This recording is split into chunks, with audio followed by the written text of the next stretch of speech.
you might have been on holiday to New York or to LA or whatever, but the vast continental bulk of America is not at all like that. And people think that Donald Trump, and it's weird because, of course, Donald Trump is himself a New Yorker. That's how he made his name, a glitzy, glam New Yorker. But they feel like Donald Trump is speaking up for their way of life. Let's move on to somebody else getting themselves arrested this week, which is, of course, Donald Trump. He was charged with 34 offences, all to do with falsifying business records, all relating to hush money supposedly paid to the porn star Stormy Daniels, who, in a remarkable turn of events, the allegation is, anyway, had to be paid to say that she had not had sex with him, which is not the way you'd necessarily expect it to go with Donald Trump. He was arrested. He was not put in cuffs, perhaps because they couldn't find any to fit over his tiny, tiny hands. Still, it's a remarkable thing to have an American president in cuffs. Fred, I'll not in cuffs, being arrested in court even. Fred, I'll start with you. What did you make of this? He's your relative. This must have hit hard. Oh, ouch! I wish I'd never said that. I'm surprised he wasn't, as Donald has been wont to do over the last week. That he didn't go very positive on this and start bragging that I'm the first president to be indicted. No other president's been indicted. I'm the youngest president ever to be indicted. I was surprised that he managed to keep himself tight-lipped while he was in New York. Yes. I fully expected him to come out and make the kind of statement that he did subsequently, but only once he was back in Mar-a-Lago. Yeah, in his compound, yes. Correct. It's kind of like, it's like the anger that people have when they're in a motor car, road rage. As long as you're in your secure little pod, you can rant, and I think that's pretty much what Donald has been like the last couple of days. As soon as he got back down there, it was all it's back to being a witch hunt. But he was very, very quiet in New York. It was a bit like in Game of Thrones, somebody keeping mum while they're in King's Landing, but as soon as they get back to Winterfell, they can really sound off. Henry, look, which way does this go in American politics? Because some people are saying this could be the shot in the arm that Trump's campaign needs.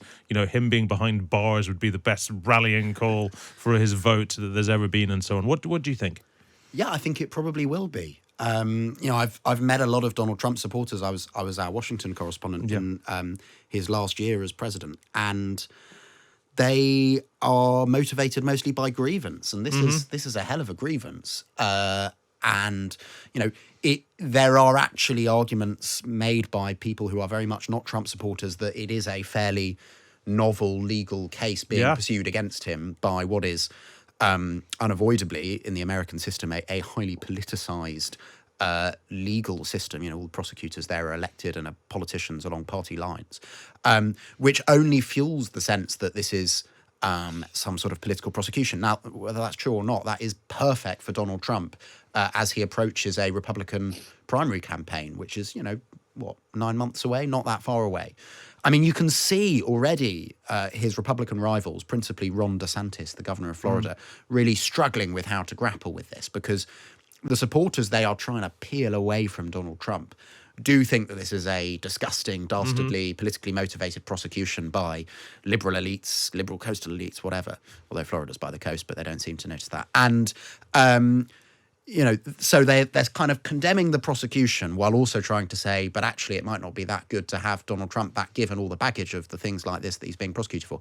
I think it only helps him in the primary campaign. I think it probably only harms him in the general election against Joe Biden if he gets there.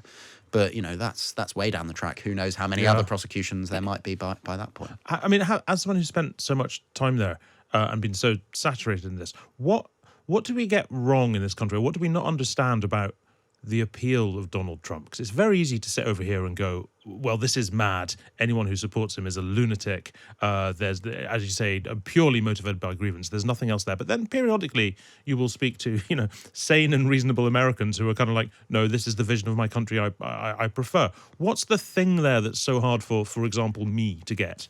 Well, this is going to sound flippant.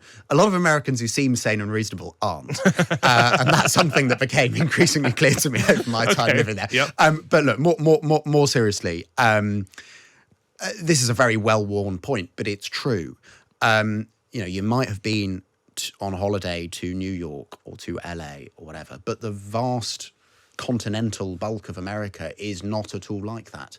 And people think that Donald Trump, and it's weird because, of course, Donald Trump is himself a New Yorker. That's how he made his name, a glitzy, glam New Yorker.